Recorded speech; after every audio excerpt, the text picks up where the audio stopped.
Olá, muito boa tarde. Olha só a mágica aqui da televisão. Já estou pronta esperando vocês. Seja muito bem-vindo, seja muito bem-vinda. Eu quero que o pessoal aqui no estúdio se recomponha, né, gente? Tá todo mundo rindo da atuação de Charlão, nosso cinegrafista. Mas vamos começar com o Globo Esporte. A gente começa falando do Bahia, porque, galera, que fim de ano pra torcida do Bahia, hein? É bronca atrás de bronca com o time, mas também, olha só, são 6 derrotas seguidas no Brasileirão, além da defesa mais vazada do campeonato. Sem falar que nas próximas 5 rodadas o time tem adversários que ganharam do Bahia no primeiro turno. E aí? Desses 5 jogos, rapaz, do jeito que tá indo, dá não. Ser sincero, não dá não. É hora de dar um retorno agora, né? Tentar ganhar pelo menos 3. Se ganhar 3 desses daí, o Bahia já consegue ficar um pouco mais tranquilo. Em Bahia na porteira, vem de uma sequência aí de derrotas, né? Que pra nós torcedores não é nada agradável. Rapaz, triste, viu? Sinceramente, eu sou Bahia, mas né? Não tá nada bom pro Bahia, não. Ninguém conseguiu fazer uma compactação entre meio campo e defesa, para que a defesa não sofra tanto como está sofrendo. Eu nunca vi a defesa do Bahia tomar tanto gol como tem tomado.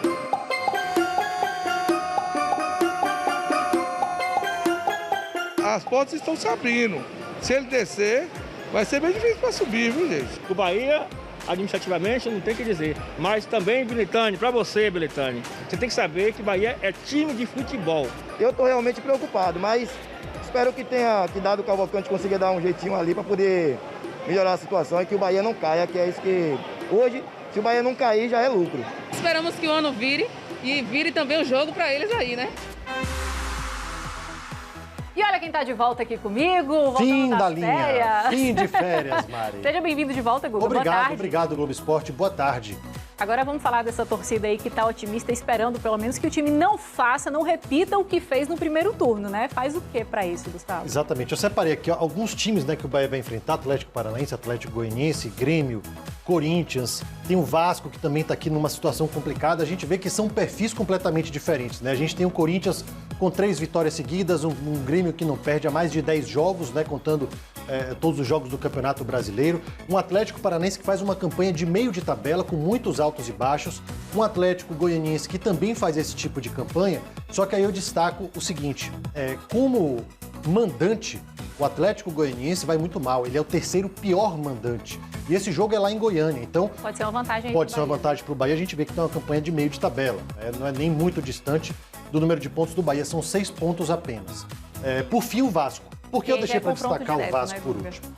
Porque é confronto direto, Mari, é no fim do mês de janeiro e logo antes o Vasco vai enfrentar o Palmeiras. Esse jogo ainda é da primeira rodada, ficou esquecido lá atrás porque o Palmeiras disputava final de campeonato estadual. Esse jogo só vai ser disputado agora do meio para o fim de janeiro. Então o Vasco já vai estar com o mesmo número de jogos do Tricolor. Aí a gente vai ver se essa diferença vai permanecer em 28, apenas no saldo de gols, se o Bahia consegue distanciar ou se o Vasco consegue até mesmo ultrapassar o Bahia. O grande fato tem 5 jogos daqui até lá. Então muita água vai passar debaixo dessa ponte.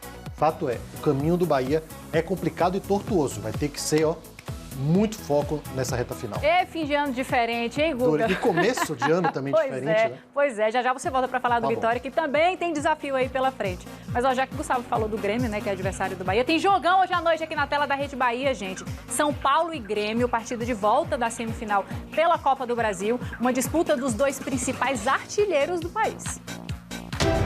Um veterano consagrado e um garoto promissor. Tinha tudo para ser uma história de opostos, mas Diego Souza e Brenner escreveram neste ano roteiros muito parecidos, embalados por uma trilha sonora.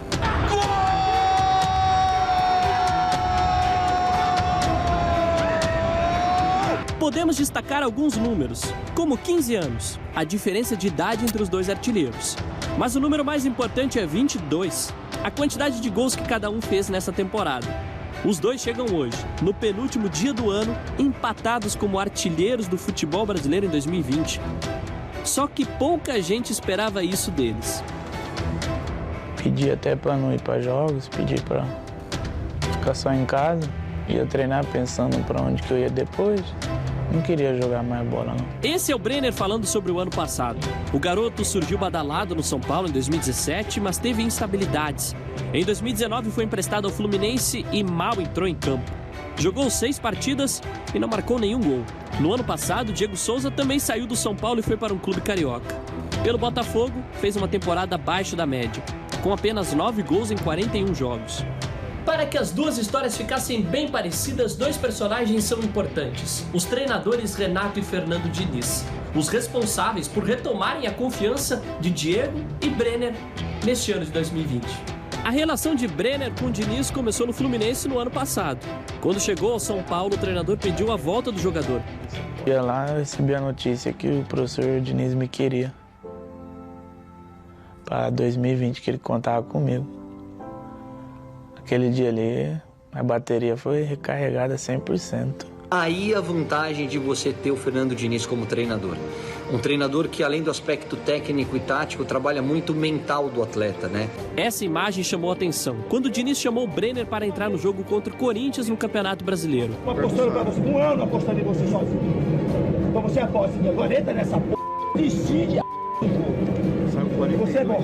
E Brenner decidiu nos acréscimos do clássico. O Brenner, que eu costumo falar que tem carisma do gol, assim como o Luciano também tem.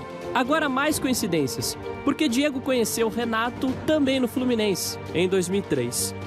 O reencontro aconteceu neste ano, em uma contratação contestada. A chegada do Diego Souza ao Grêmio, ela passa muito por aquele conceito de que o Renato recupera jogadores. 35 anos, saindo de uma temporada fraca, Diego superou as expectativas e termina 2020 com o maior número de gols marcados em um ano. Uma das melhores, se não a melhor equipe do país. E meus companheiros têm me ajudado muito. E aquela história de pai e filho também tem por aqui. E só tem um. No momento que eu pedi para trazer no Diego, muita gente criticou, né? É aquilo que eu falo, gosto de ser sempre na frente, né? Sempre criticar. E hoje tá todo mundo elogiando. Hoje o Diego tá cheio de paz. Hoje o Diego é o melhor. O Diego, o que mais tem no Dia dos Pais é presente pra caramba. Além de pais, Renato e Diniz construíram times que ajudam muito o Diego e o Brenner. Na hora que você tem jogada pelas laterais, um meio de campo criando para o seu centroavante e a bola passando toda hora na frente do gol, é meio caminho andado. Quando tem Jean-Pierre em uma grande fase, quando tem PP num grande momento e que quando tem Alisson em 100% de condições, faz crescer sobremaneira o futebol do Diego Souza. Como se não bastasse tanta coincidência, não dá para esquecer que os atuais artilheiros do Brasil já estiveram juntos no São Paulo em 2018. Diego com 33 anos e Brenner com 18. O mais experiente só tem elogios ao garoto. Ele, num futuro aí, é um melhor opção que nós teremos aí para a seleção brasileira, e tenho certeza que não vou estar falando da boca para fora, e vocês já estão vendo o que ele é capaz de fazer. Mas espero que nessa decisão ele não venha brilhar e que a gente possa sair, se Deus quiser, com a vitória. O outro finalista sai do jogo entre América Mineiro e Palmeiras na primeira partida, tudo empatado, 1-1 no placar. No jogo de volta, quem vencer fica com a vaga na grande decisão, um novo empate. A vaga é decidida nos pênaltis. E quem passar, além de garantir vaga na decisão, leva uma graninha boa de 22 milhões de reais. Intervalo rapidinho aqui no Globo Esporte. No próximo bloco a gente fala do Vitória, que tem pedreira pela frente, hein? Já já a gente volta, é um minutinho só.